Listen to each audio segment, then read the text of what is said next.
Thank you, everyone, for logging in, being on time, and for your interest in today's topic. I am Michael Porro. I'm with Embrace Home Loans. I run the Porro team. I am a mortgage lender and an affiliate member to the North Central Jersey Association of Realtors. It is my pleasure to be here with everyone today and to introduce our speaker of the day, Mr. Tom Kachelriess. He is the owner of Professional Appraisal Associates in Summit, New Jersey. And I've known Tom, I'm in the business now 21 years. I think I've known Tom the entire time I've been in the business. And he is a wealth of information. And I don't think that there's anyone really in the business that is more experienced or more knowledgeable than Tom is, and more willing to help our realtor partners. And that's, of course, what the subject matter is for the day. We're talking about realtors and their communication and ability to work with appraisers to get better, more desirable results, which is one thing that what we do at Embrace Home Loans is we specialize in certain programs to help buyers get their offers accepted. We have an in-house appraisal waiver program, and it does help more of our clients to present stronger offers and get more offers accepted. This is something that we could go offline. If anyone has any questions about what we do, please shoot me a message in the chat, and I'll be happy to connect with you later. Otherwise, I'd like to go right into our talk for the day. And Tom, please take it over. Good morning, everybody. I'm here because of all of you. I've been an appraiser in the area for 50 years. I've had professional appraisal associates since 1980.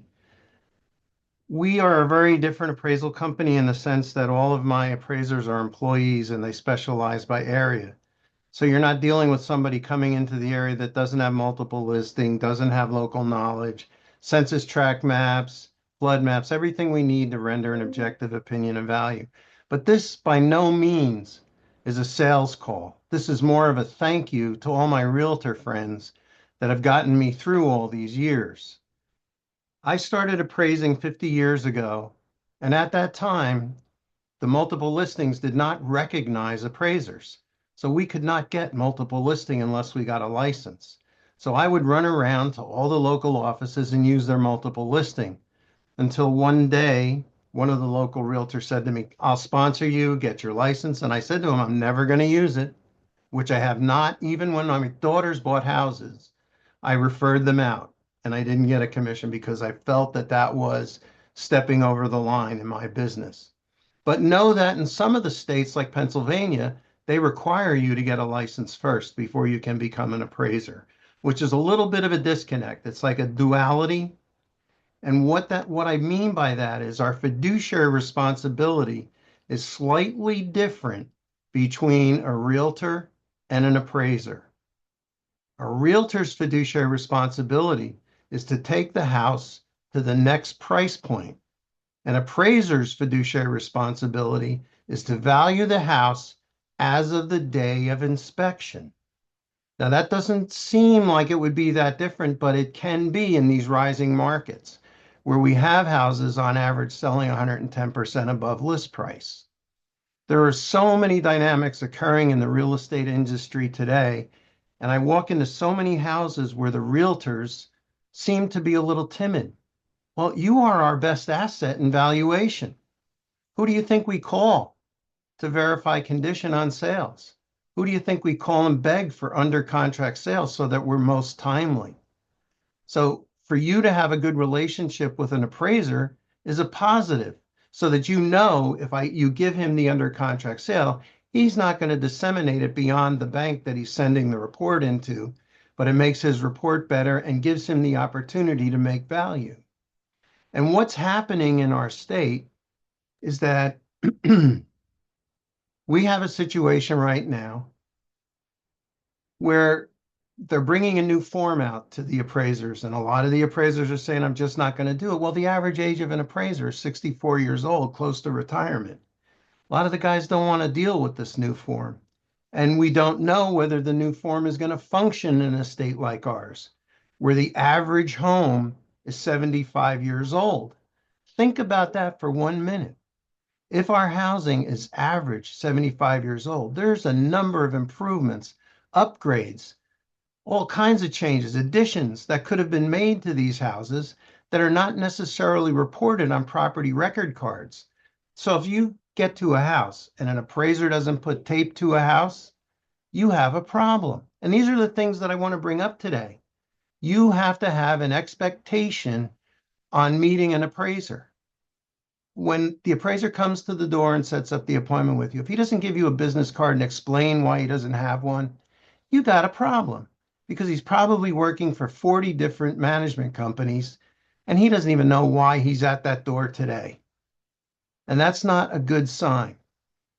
The appraiser always, always, always should be asking and interacting with a realtor for information. You should never be afraid to give an appraiser comparable sales. You should never be afraid to give an appraiser statistical analysis of the area. Tell them where the schools are. Feed these people because a lot of them don't have multiple listing. Recently, my mother passed away and I had to sell her house. And an appraiser showed up at the house with New York license plates, which I didn't really have a problem with. But he ran through the house in 10 minutes. This should have taken a half an hour. And he comes to me and he says, he's done. And I said, I didn't see you measure anything. And he says, I don't measure. I said, what? I said, where do you get your square footage? I go to the property record card and he's in a town. I know the tax assessor doesn't give out the property record cards. So I said, go get your tape. We'll measure the house together. He doesn't know who I am yet. So he says, I don't have a tape. I never measure houses. I said, well, I'll tell you what, I'll go to my car and I'll get my tape. Now a light went off in his mind and we measured the house and we were done. And I asked him, it must be pretty good that you come from New York to New Jersey. What areas do you cover? All in New York and all in New Jersey. And I'm thinking, wow, he must be with a really big company. He says, no, it's just me. I take whatever I get. And I asked him, how do you afford multiple listing for all those counties? We have 21 just in New Jersey. And he said to me, I just use Zillow for my comps. And I said, no, not in my mother's house. You're going to measure the house with me. You're coming back to my office in Summit. I'll give you the comps. And if you don't, you're going to lose your license today, young man, because I'm one of 6 past presidents of the Appraisal Institute just in my office. So I'm not happy with what's occurring here. And that's what you people are faced with every day. You have to have an expectation of professionalism. I mean, I think it's desperate right now that you take control of this process. So put together a package, give the appraiser sales, give him the market conditions form from our Garden State multiple listing system. Every appraisal report that goes out for mortgage has to have the market conditions form included in it. We fill it out. It's an extra addendum page. But they're making up the numbers. I see it in the reviews that I do. So they're saying markets are stable when they're rising at a 20% rate. I mean, you go to Montclair. Come on. I've seen houses sell 100% above list price there. And I've been able to make the numbers because I have the data and because I know the local realtors. You know, Short Hills, I know the marketplace. You know, it's not that difficult, but these guys don't know the market as well as you. You all have to be confident in that you're the local expert. What is another disconnect? We as appraisers don't generally go to open houses where when you're a specific realtor in a geographic area, you go to all the open houses for your future buyers. So you have an advantage. So you take these listings from the multiple listing.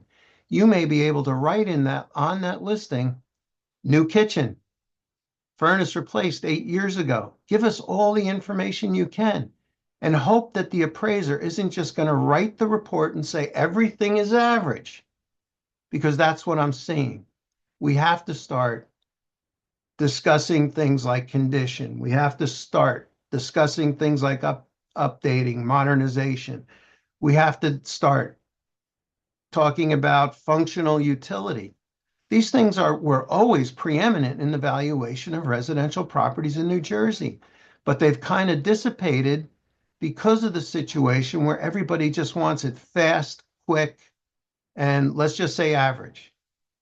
I mean, can we just diverse just a little bit about the form that we're using right now? About 8 years ago, 9 years ago, the government came along, Fannie Mae and Freddie Mac and HUD, and they didn't like the idea that the appraisers were saying fair, average, good, excellent condition. So now condition is rated C1 through C5. C1 being new, C2 being gut renovated, unoccupied, C3 being the highest condition rating we can give an occupied house. C4 is average, C5 is fair. Now, how many homeowners understand that? And we put the definitions in our reports, but they don't even look at it. They just look at this and say, oh my God.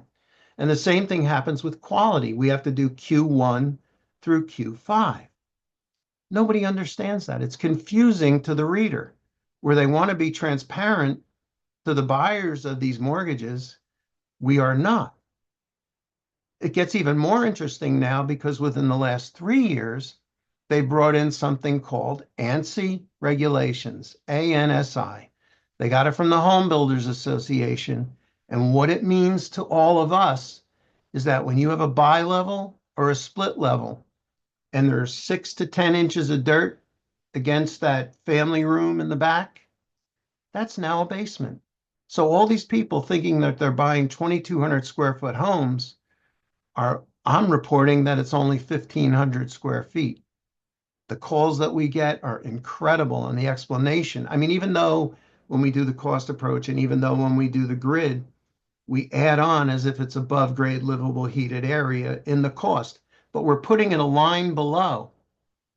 So let's say you have, a raised ranch and the kitchen is on the first level. We're saying that the kitchen is in the basement. It's a little bizarre. It's not truth to me in reporting. It's disconcerting and it's confusing and it requires extra explanation. So this is things that we are all faced with, but knowing that the person in the house with you at that time has the ability to deal with these issues and keep your deal moving is important. It's so hard today for you as realtors to be comfortable because you will have appraisers that aren't very knowledgeable. They don't have to take courses from teachers anymore. They can take everything online. So they don't get real world experience. They're kind of hidden. And you think they're hidden and you can't talk to them. You can talk to an appraiser about anything other than price. That's the one area that's verboten. We have to leave that alone. Price is out of the equation, but you can tell the appraiser about appreciation in the market. You can tell them about the number of sales in the neighborhood. You can tell them about the proximity of the train. You can ask the appraiser, do you know how many train stations there are in Montclair?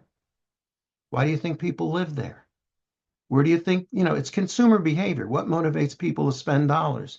These young people are all meeting in the city and they're saying, oh, the towns to live in are X. Do we know how close the hospitals are? You look in our area, there are 4 hospitals within driving distance of towns like Livingston, Summit, Short Hills. It's just incredible what's here. And we're finding the professionals are coming to these areas. And why? Because of schools, because of transportation, because of convenience to the airport. These are things that we all should know as appraisers when we're dealing with your property. We have to take this very seriously. We can't just write, it's a residential neighborhood and it's a quality school system. Tell me why. Tell me why. Tell me what you know about this town that makes it special. Town center, you know? You can't put enough in a report for me. And that's where the disconnect comes. Everybody wants to keep it fast. And see, if you talk too much about condition and quality and functionality, requires you to write an addendum. So the appraisers are all trying to make maximum dollars, which are fixed. Nobody ever paid, there's no range of fee. It's always a fixed number. So they're just doing the minimum that they have to get the report out the door. And that's not always the best way to handle these custom homes. The areas that you people work in are not easy. And we see that. You see it in the variance. I mean, how about in the old days when we had 30 listings in an area? Location was important, but today, location may not be as important. Where maybe then we would make a 5 to 10% adjustment. Now, for a location on a busy street, we might only make 2.5% because there's nothing else to sell these people and they want to get in and enjoy the municipality, the convenience to the train, the town center, everything that we need to consider in rendering the subjective opinion of value that seems to be so elusive and causes you so many headaches when the deals fall through because the appraiser just doesn't know. Now, I'm not saying you can make every deal because there are deals that are bizarre. I've had a couple recently in my office where they came from an agent who works in, one office. They have like 400 agents in one office and they're working the whole state and they don't know the markets. We had South River property in a development of 75 homes. There was never been a sale in the development over $750,000, okay?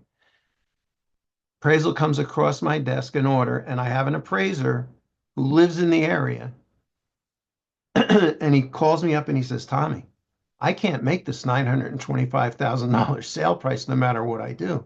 So what are you talking about? He says, Tommy, the highest sale in the development is 750.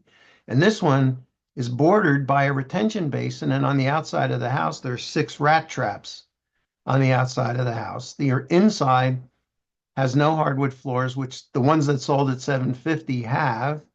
I just can't do it. So I said, well, call the realtor. Ask him if he has sales for this. Ask him what his knowledge is. He'd never sold a house there before. And he got a buyer from Staten Island and just psyching him up that this is normal in New Jersey. Everything sells above list price. They made this crazy offer. So we did them a service by killing that deal. See the difference? It's not like we're out there to try to do it. We're there to protect the public and to protect you because you don't want to get sued for that either, believe me, because I defend realtors. I've defended realtors on lot size, location, room count. We can talk about that forever. I mean, if you want, I can define basement rooms, basement bedrooms. I mean, that seems to be a big bugaboo. And maybe I should go to that right now. A basement bedroom must have a window 29 inches off the floor, and that window must encompass 6 square feet. Okay. Now, that doesn't take away the value of that room if we just call it a second room. It can be an office, it can be a den. Okay. You got to remember the foundation is included in the cost. So it's from the foundation in that an appraiser is valuing the finish. So it's for the sheetrock, the framing, the doors, the carpeting, the ceiling. That's what we're dealing with. So you can still give that second room value. But I just caution you all because I've defended realtors several times now when they've called a room a bedroom in a basement, and it is not by definition. And that happened because of a fire that occurred 14 years ago in Lakewood when 11 people were killed in a basement because they couldn't get out. And they only had those 12 by 16 windows in each room downstairs. And it was just smoke inhalation that killed them. So we have to work on these things together. You have to have the ability to ask questions. I am always available to all the realtors in the areas that I work to help them with these difficulties and to get over the hump of valuation. I mean, there's no easy way because we don't have thousands of sales right now. But the first rule of valuation is location. And that's something to consider. So get your sales as proximate as you can. Second rule is condition. And then we can go from there. You know, I mean, if somebody's taken a 4-bedroom house and made one large bedroom, what's the cost to return it back to 4 bedrooms on the second floor? It's about $2,500. It's not a killer to valuation. So whether it's worth valuing that or making that change, you need to discuss that with somebody so that you can make those adjustments when you're listing a home. There's, attics today, more and more I'm seeing the attics being finished to the same level. That's the key. When you're dealing with an attic, if the attic is finished to the same level as the second floor, then it's living space. If it's got beadboard upstairs or it's just got, little 1x2 trim and it's just slopped over the subfloor paint, then it's attic. But if you've got a finished room up there with a bathroom, that's living space. And you can be confident in that every appraiser will treat it that way, or they should. So there's so many things that we could talk about. And I really want to just dispel the idea that you have to be hesitant around broker. I mean, an appraiser. I want you to interact with the appraiser. I want you to participate with the appraiser. I will tell you this, if I were a realtor right now in this kind of a market where there's shifts in value and I were selling a house, I would ask my partner or the listing, if I'm the buyer's agent, I would ask the listing agent to meet me at the house so that there's two opinions of value against the appraisers in case you have to appeal. And the appeal letter should be signed by both to get the attention of the mortgage company or the lender. Otherwise, you got to remember, an appraiser's paid for his opinion of value. What does that insinuate? That he has an ego. And he's going to defend that ego and say, I'm not making the change. You didn't give me enough information. You didn't give me enough sales. Give me a sale. Well, maybe the sales you gave me, you didn't verify the condition, young man or young lady. And maybe I can help you with that. And that's what you have to do.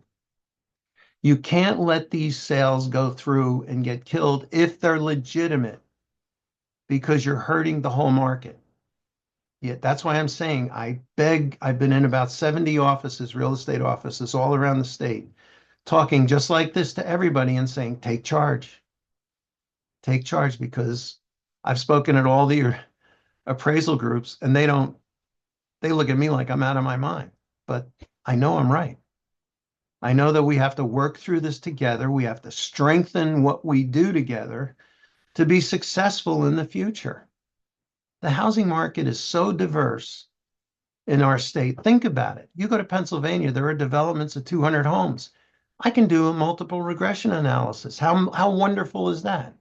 But a big development in New Jersey is maybe 50 homes, and there aren't many of them. So it becomes very difficult, you know? Like we've had two sales in due process in Colts Neck recently. They're across the street from each other. One is 7,500 square feet, the other's 10,000 square feet. They sold for the same amount. That has to be explained. Due process is right next to Donald Trump's golf course. It's a beautiful little development in Coates Neck, but they're $4.5 million houses. So these are things that we have to be aware of. We have to discuss. So in each case, we were able to use the other sale as an under contract, and we had the contract, so it was beautiful. But we still verified them with the realtors that were involved. And the realtors were very, very helpful.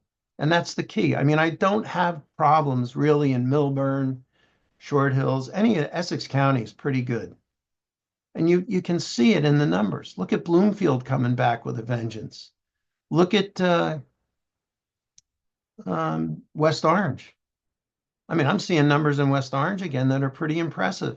And everybody would always say, oh, taxes in West Orange. Well, I don't know if they're that bad anymore in people's mind when you look at the affordability factor. And you have to lay that out for the buyer and explain to them. They might be getting a little better or a little more house in West Orange for their total monthly payment with that tax differential. And that's something that we consider in the valuation of the property. The idea that you can't go into the next town for a comp is a problem. That's not true because in some areas you have to. And that happens more often, honestly, down in South Jersey in the shore communities. But the numbers down there are just, you can't replace waterfront. And those numbers are out of control. As much as we see it in our areas up north here, they're just as bad down there. We see change everywhere we look and what expectations are. The white houses with the black trim today are not going to be the popular houses in 10 years. White kitchens, I don't know if they're going to stay in the group. I will tell you this, I did a house. I was brought in by Mary Link in Bergen County because she's an old real estate friend of mine to help her list Eddie Murphy's house a number of years ago. And I sat down at the kitchen table with the business manager, Eddie's mother, and Mary Link. And Mrs. Murphy looks at me and she says, well, Tommy, you've seen the house. I want to list it for $34 million. And I said, Mrs. Murphy, there's no way on ever this house will touch $34 million. You list it at 18, you'll probably get 15 to 17 and be happy. This was 2008 or 9, right after the crash. Well, she insisted that Mary listed at $34 million. It stayed on the market for over 5 years. It finally sold. Now, when I was in the house, by the way, she says to me, I just spent $750,000 on this kitchen. And I said, Mrs. Murphy, it's bright red. I mean, do we have a buyer for a bright red kitchen? And I said, by the way, your son doesn't have a closet in his master bedroom. What do you mean? I said, no, he has a spiral staircase that goes up to the attic, and that's where all his clothes are. That's a little bit of an inconvenience to somebody buying a $34 million house. So that's a functional obsolescence that you have to deal with. So that has to be overcome. Anyway, the house sells probably 5 years later, and who buys it? Alicia Keys. She pays $1,125,250 for it. I mean, yes, the market continued to decline, but this house just got old so fast. It was Bubble Hill, the one that he was famous for. And so now I get the order to go back and do the new appraisal at $1,125,250. And I'm with her business manager. And he says to me, Tommy, the first thing we're going to do when we take over this house is rip out this red kitchen. And I said, not so bad. But it's being aware, and you are all aware. I know you are, because I meet with you realtors all the time, and you're telling me, which I love. We talk, I ask you to come through the houses with me and tell me about the houses. I always ask when the bathrooms were done. I always ask when the kitchens are done. Why? Because in the Fannie Mae form, Fannie Mae, Freddie Mac, HUD form, it asks, are the kitchens 1 to 5, 5 to 10, 15 to 20? We need to tell the reader what age group these kitchens fall into because they are aware that our average house is 75 years old. Okay? And there are a number of adjustments that an appraiser can make. He can make an age adjustment because age insinuates that there's more depreciation on an older home, even if it's just to the bone structure of the house, meaning beyond the sheetrock and the sheathing on the outside and siding.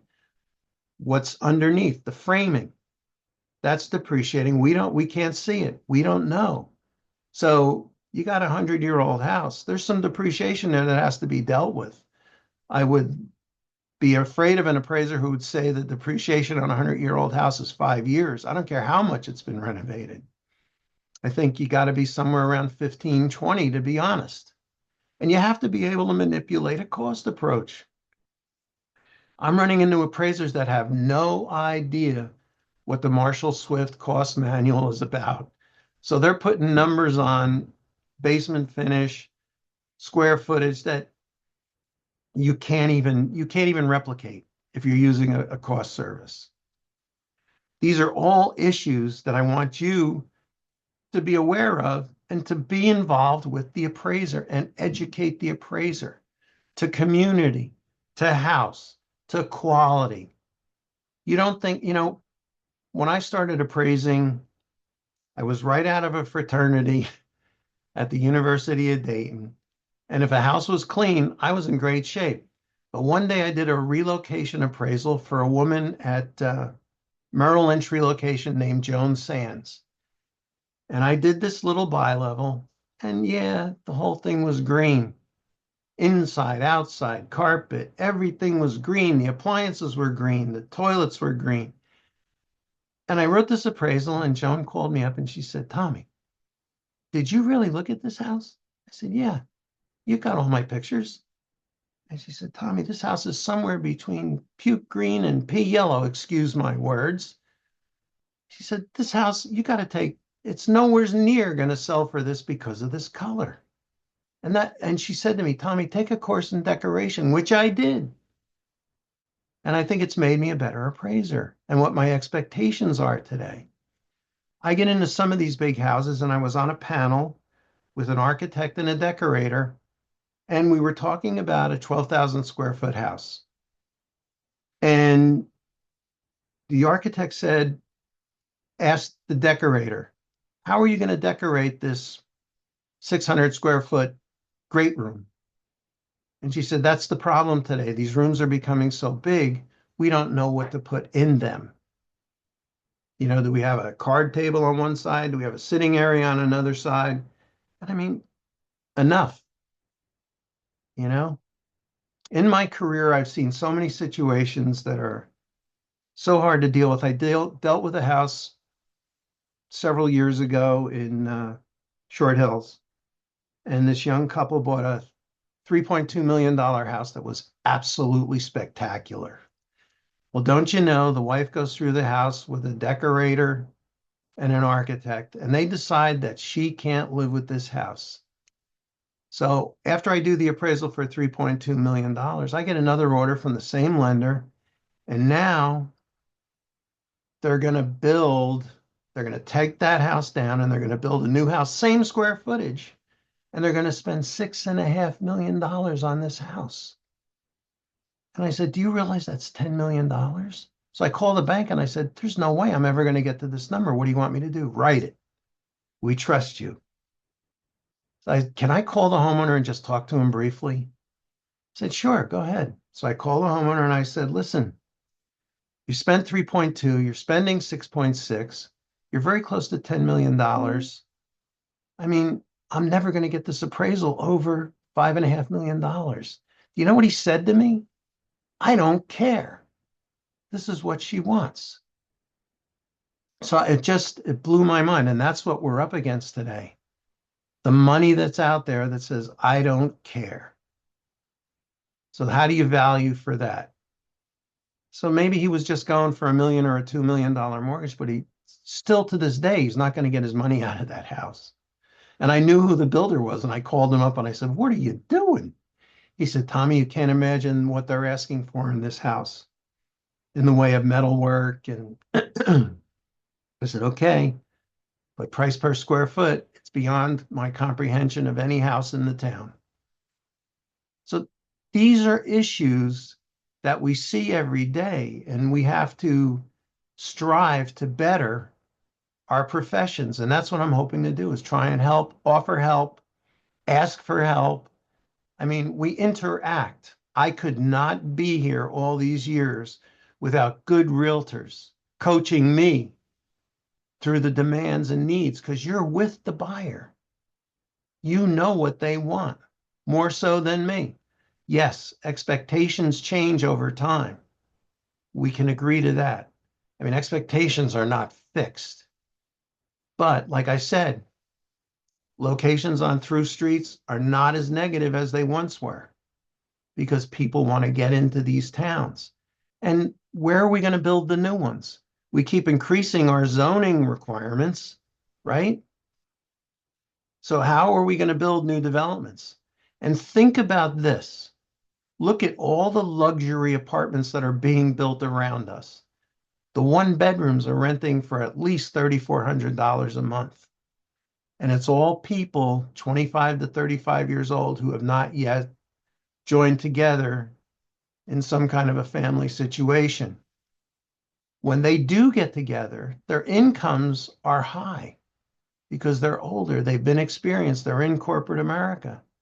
They can buy pretty much anything in their price range that they want, or they also have parents. There's trillions of dollars in money held by parents that they can put down and buy the house for the kids and let them pay it off when the rates come down. So we're still seeing a lot of that. So these are all factors that we all have to consider together and protect ourselves in the future that we're rendering opinions of market value. Now, the market conditions form that I spoke about, as a realtor, even if the appraiser doesn't accept it, stuff your file with it. Because if you sell somebody a house 20% over list price today, and they come back to you in 2 or 3 years because there's a crash in the market and they want to sue you, and you hire me to defend you, the first thing I'm going to ask, do you have the market conditions form in the file? Because we're going to use that as our tool to defend you. It's going to show the list price sale price ratio on the houses over the last year. And we can use that to show that this was the absolute market at the time of that sale. So everything comes around. You have to be accurate. You have to know that you have these things available to you. Market conditions form is excellent. You can do an absorption study from it. Once you get used to it, it's a very simple form to do. All you have to do is put in county, town, price range, and it spits out the market conditions form on our Garden State multiple listing. And it's a great tool. I use it every day. I use it to help people. I use it in court. I use it everywhere. I testify all the time to value. I mean, these are all issues that we have to deal with. But we have to know what people's motivations are. And that's where you come into play. You're the ones who can teach me what the motivations of the buyers are today, more than I do, because I've never shown a house. That's a little frightening, I guess, that I never used my license, but I've never shown a house. I've spoken to buyers and I do ask them, what made you choose this house? And well, somebody at work told me this was the town to live in, or I saw the trains, or I saw the town center, or I looked up the school system with the help of my realtor. The realtors are becoming more and more responsible and knowledgeable to and important to the buyers. I can't stress it enough. So I really would like you all to start to take charge and become very responsible. I see in my notes from where my license is hanging how often classes are offered to upgrade our education for real estate licenses. It's incredible. You know, we have one company now that's teaching all the appraisers online, and they're offering very inexpensive courses, but it's never from a teacher. You read, you answer questions. So I don't know how that's a learning experience. And I've asked my daughter about it, who has 4 master's degrees. She's a teacher. And she said, Dad, at some point, somebody has to talk to the people to teach them. So we are in a conundrum in the sense that we have a rising market. We have a limited number of appraisers. We have a limited number of good lenders. And that's very honest. I mean, more and more I find that certain lenders, it's almost like when you have multiple bids, don't pick price, pick lender. Because some of them are just after fees. I just think you have to protect yourselves, and we have to all work together to make our industry strong. We are the best. I've dealt with a lot of, I mean, I've been flown all over the country to do appraisals for different situations, but I will tell you, in this area, we have some of the best realtors I've ever worked with and the most knowledgeable. I can talk to them about schools. I can talk to them about towns. I can talk to them about population. You know, it's very easy to go on Wikipedia and find out the two differences from the 2010 to the 2020 census to see the growth in a town. That's a nice little treat to give an appraiser. I put it in most of my reports just to show the growth. Even in a town like Millburn that's fully developed, we have growth, believe it or not, where people are subdividing off lots and there's adding new families. So I think that we really have to look at the future together. and we can be stronger. I'd really like to open it up to questions at this point because you got to be bored with me by now. Hey, Tom, I just turned my video back on because I was just going to let you know we are coming up on the last 15 minutes, and we do Sure. have a couple questions here. What I'll do is I'll start looking through some of the questions in the Q&A window and just going Sure. in the order they came in, and I'll just read some to you, and whatever, Yeah, uh, and we'll just move on. Just let me know when you're ready for the next one. I'm ready. Uh, as a buyer's agent, how do we develop a relationship with the appraiser we don't know? The listing agent is the point of contact. Actually, I could jump in and say you can request with your mortgage lender that the buyer's agent be the point of contact. Me personally, that's my default. So the listing agent does not have to be the point of contact. So if you're on the buy side and it's your client working with the mortgage lender, you can request that you be the point of contact. As far as developing a relationship, Tom, I guess I'll let that. I think that it's very important that both are included. Um, I know that we on a purchase don't even get in the car until we get a contract to sell so that I have both realtors. Okay. And this one that I talked to you earlier about, where I've made like 14 phone calls, they pointed me to the listing agent who has one of these huge teams, and they've been bouncing me from agent to agent to agent, and I know them.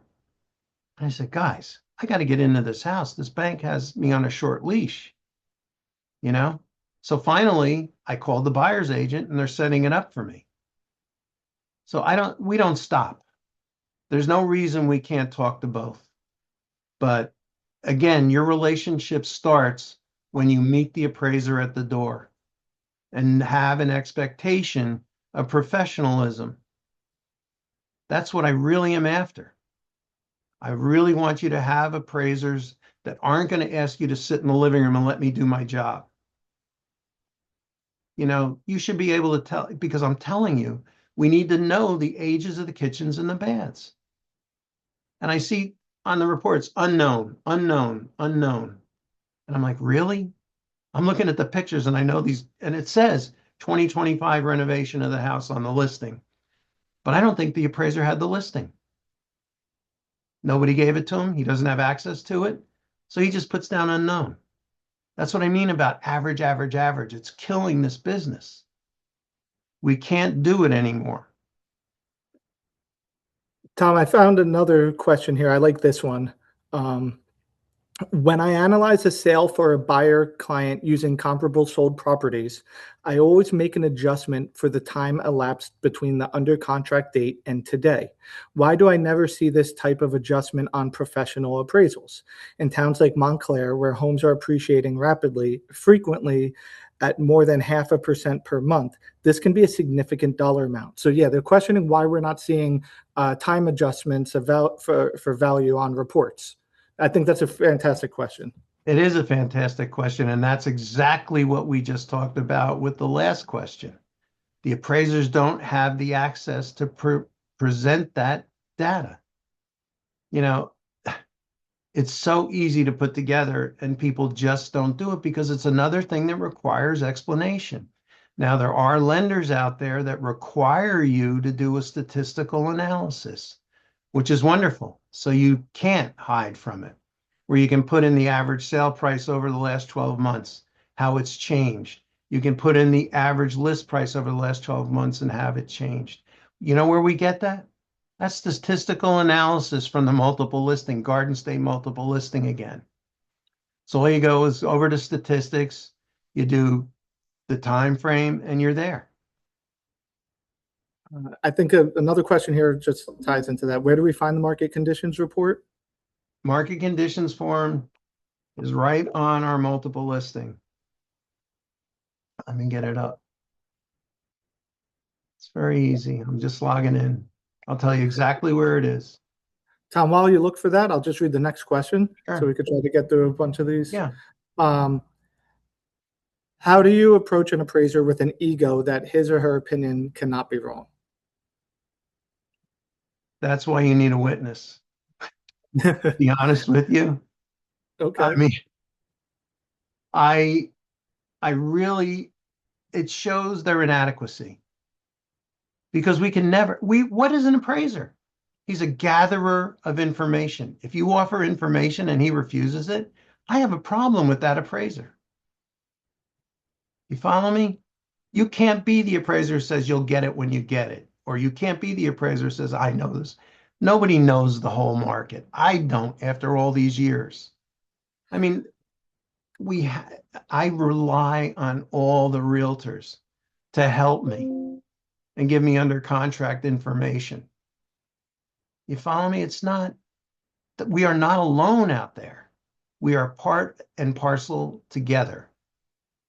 We are one, trying to do the right thing by the buyer, to be transparent in our valuations.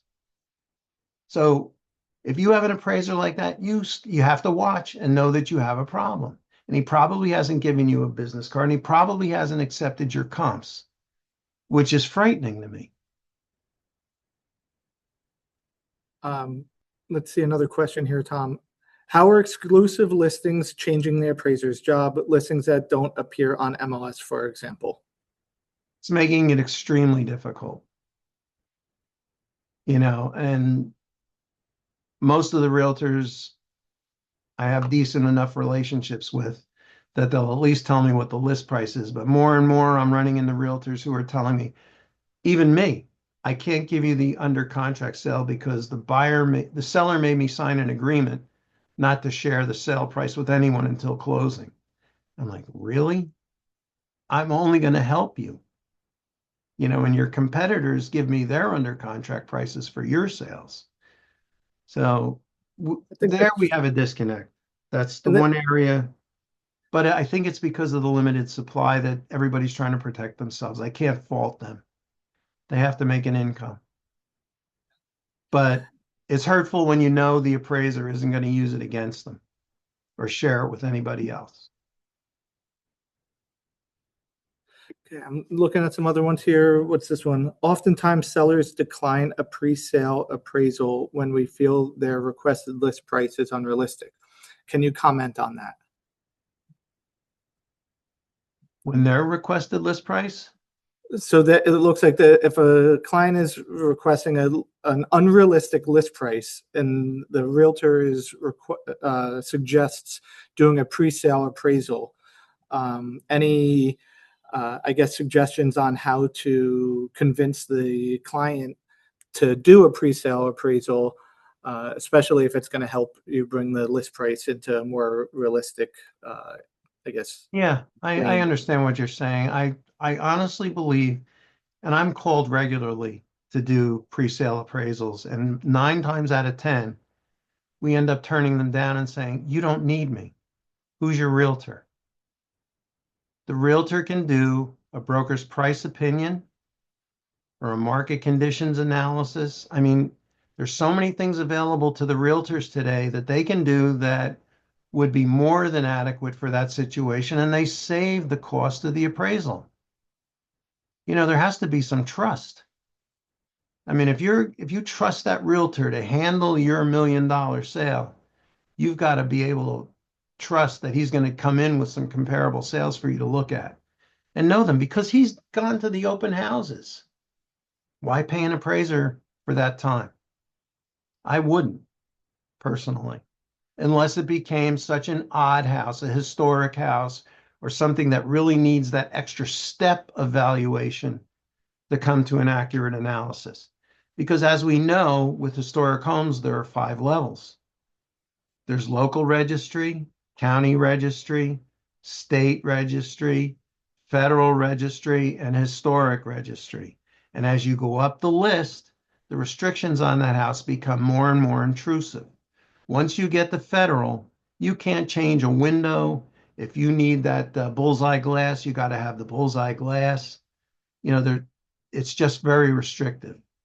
But county, they allow you to do changes. Town allows you to do changes. So as long as you maintain the structure. So those are issues that you have to deal with. But that's where you really step over the line.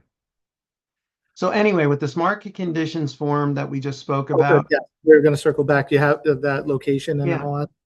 I have the multiple listing open. and you go to the regular search page, advanced search, and you pick county and town. I've picked Montclair, and I picked the price range from 1 million to 2.5 million. And then if you look at the blue boxes, you go search, show map, download, property stats, and then stats, 1004 MC. You just hit the 1004 MC button, and boom, you've got the market conditions form. So currently in Montclair, from $1 million to $2.5 million, there's only 7 homes on the market. Yet last year, let me add this up. 53, 31.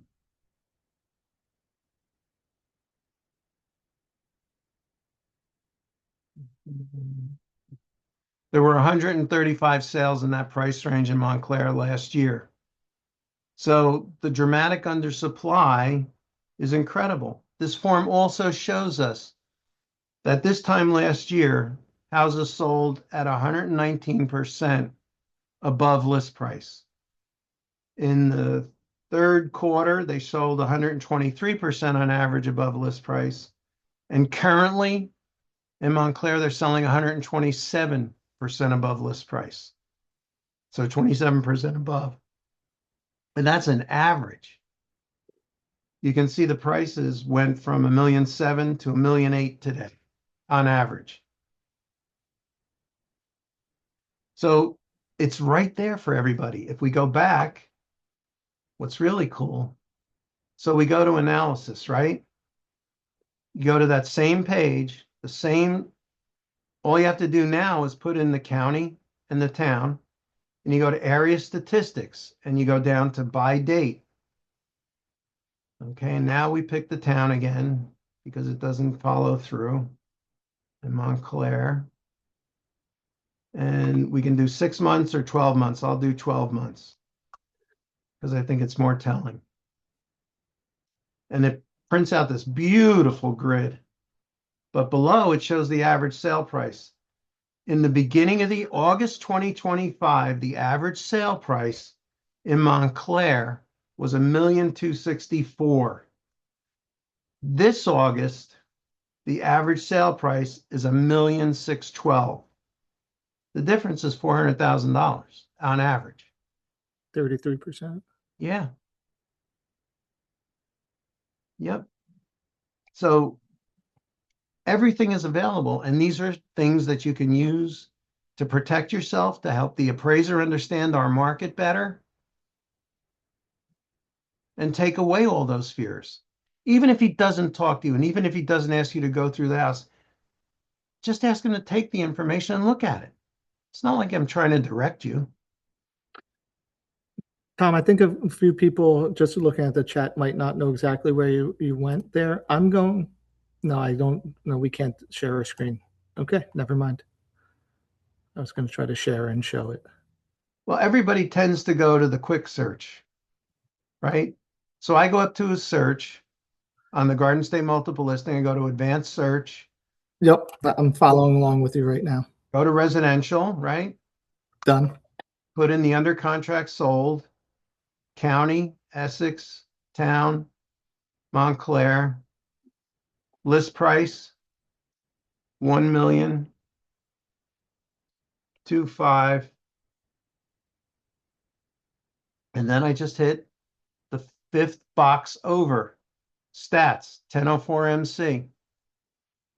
And it prints out that page, got the same numbers. Cool. Very good. Let's see what other questions we can do in the last minute or two here. I'm looking at one here. Can you question the appraisal once completed regarding all comps being average or dollar amount adjustments for updated kitchen/bath value being too low? So I think, yes, I mean, most lenders have a value rebuttal process for the appraisal report, but this is really a question of not just like, hey, we're not just questioning value or the comps they use, but the information that they're using on that. And so that can be questioned on condition, dollar adjustments, and whatnot. So absolutely. about it. Absolutely, because they have a set of pictures that the appraiser has taken of the subject, and multiple listing 9 times out of 10 has pictures of the comp.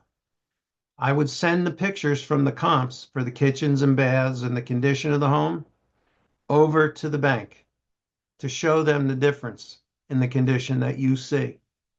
Hmm. And further, if you've inspected the home in an open house, tell them you've been in it. The appraiser is just relying on, and I guarantee you half the appraisers don't look at all the interior photos, because I do so many reviews, it's comical. I mean, houses that I've appraised, they're calling average, and I'm like, really? But see, if you show that the appraiser didn't do his job or did an inadequate job, they they are legitimately able to throw the appraisal out and order a new appraisal.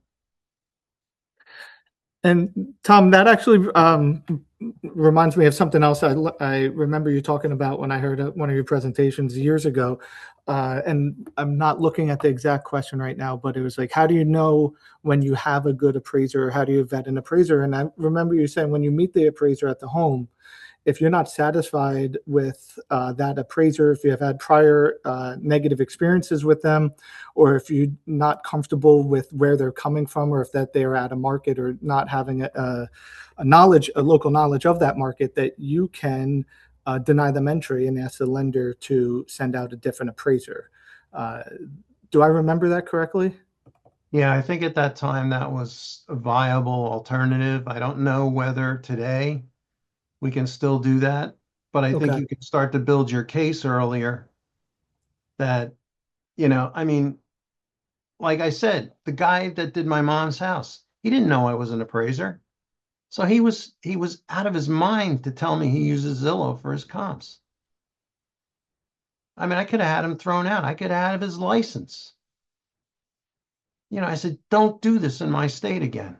I'm done. And that's what you have to rely on.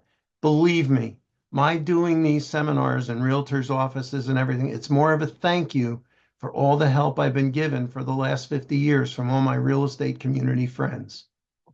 Without you, I can't write an appraisal. That is a fact. So any appraiser that thinks he's better than a realtor, you got a problem. I don't think I'm better than a realtor. And I think it's really comes down to your being, where I might specialize in a county, you might specialize in a neighborhood or a condo development. I mean, I see it all the time. Some of the statistics I get from some of the realtors are amazing on how the market's changing. Tom, I think we're just over the 1 hour time limit. So Sure. I don't think we're going to be able to get to all the questions here. Seeing all these great questions is fantastic. Just knowing that this information and the subject is super important and relevant to a lot of the agents that have come on today. But I'd like to thank everyone for showing up today, for sticking with us, and the entire time. That's fantastic. I just goes to show like how knowledgeable and valuable Tom is with the information that he's providing to everybody. And if we can do anything to help anyone here, please reach out to us. Tom, is there anything that you'd like to say before we sign off? Just thank you to all my real estate friends. I wouldn't do this if it wasn't for that. Believe me. I just want you all to survive and make a good living. And I respect you all. You have no idea. Don't let anybody ever sell you short on your ability. You have so much to offer to an appraiser to make us better. Thank you. And Tom, I want to thank you, of course, for all the years that I've leaned on you with all the transactions over the years and all the information and knowledge that you've passed on and all the help and advice. Truly, thank you very much. And I know everyone else here will appreciate everything that you do for us. And I hope that everyone here has the privilege of you being an appraiser for one of their transactions in the Well, you future. can't pick us anymore. It's all No, or you can't. Let's hope they get lucky.